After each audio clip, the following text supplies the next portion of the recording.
I'm Jake O'Neill, creator of Animographs, and this is how a car engine works. Let's start at a single piston, the powerhouse of the engine, and work our way outwards.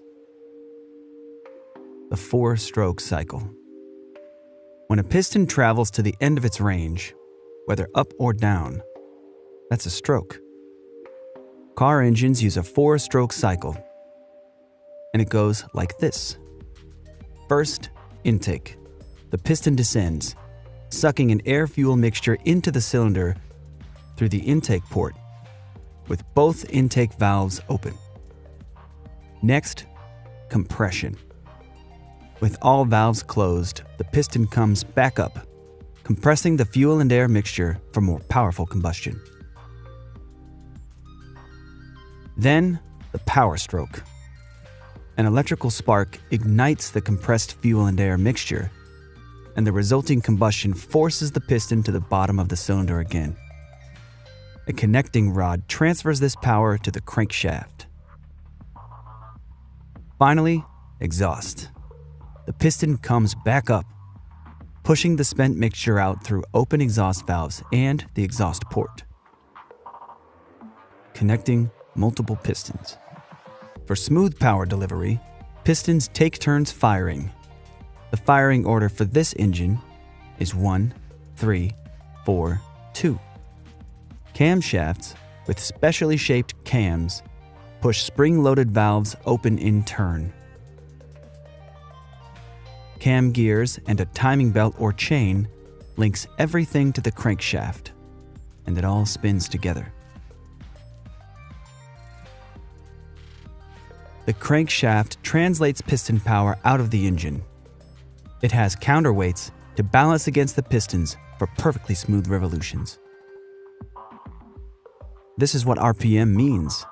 We're counting the number of full crankshaft revolutions per minute.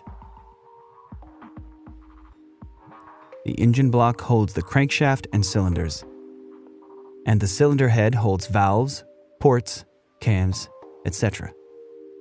A geared flywheel sits at one side of the crankshaft for connection to a transmission. It's also where the starter connects to the system. This engine has 4 cylinders arranged in a single row, but there are many other possible configurations, like 6 cylinders with 3 on each side, angled in a V shape, or 8. Despite different design goals, the basic engine parts are all there. Now let's look at other systems that support this combustion process. Air intake. Air comes in through the air filter and then into the intake manifold, where it mixes with fuel before being sucked into individual cylinders through intake ports.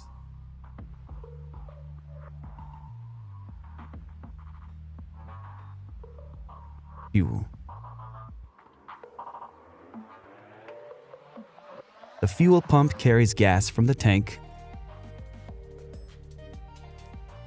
through a fuel filter to the engine, where fuel injectors emit a precisely timed spray of gas into the intake port.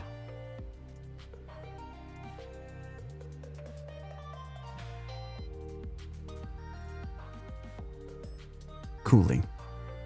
Engines get very hot during operation and require a cooling system. Coolant channels around the cylinders and through the cylinder heads carry a special liquid called antifreeze to keep temperatures within safe operating range. It's called antifreeze because it won't freeze in icy weather. After cooling hot engine parts, coolant circulates through the radiator. The radiator has a network of small tubes and fins. Coolant passes through these channels, while air, pulled in by the radiator fan, blows by the tubes, cooling the hot liquid for recirculation.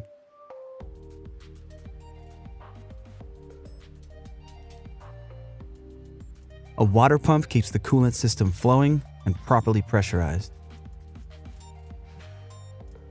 The thermostat regulates coolant temperature by either routing coolant back through the engine or to the radiator for further cooling. electrical. The spark plug delivers the electrical spark that ignites the fuel-air mixture for combustion. The metal core is insulated from the outer metal casing with porcelain. The spark jumps between these conductive surfaces.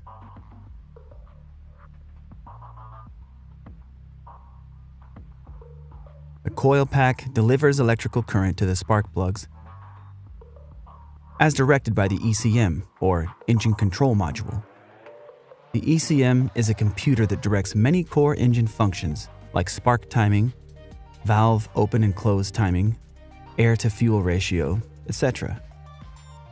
The alternator works like a power generator, converting the engine's mechanical energy into electricity to charge the battery or run other electrical systems while the engine is running. The battery provides power to the starter for engine start.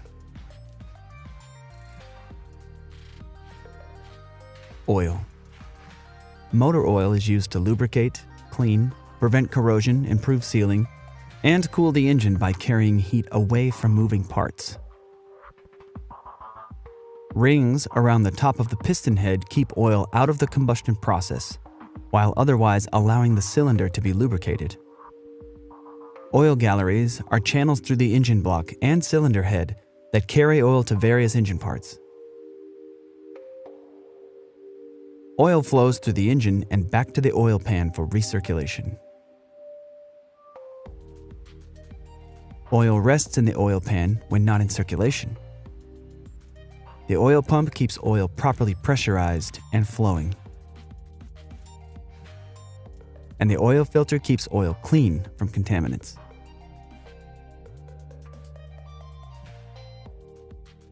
Exhaust.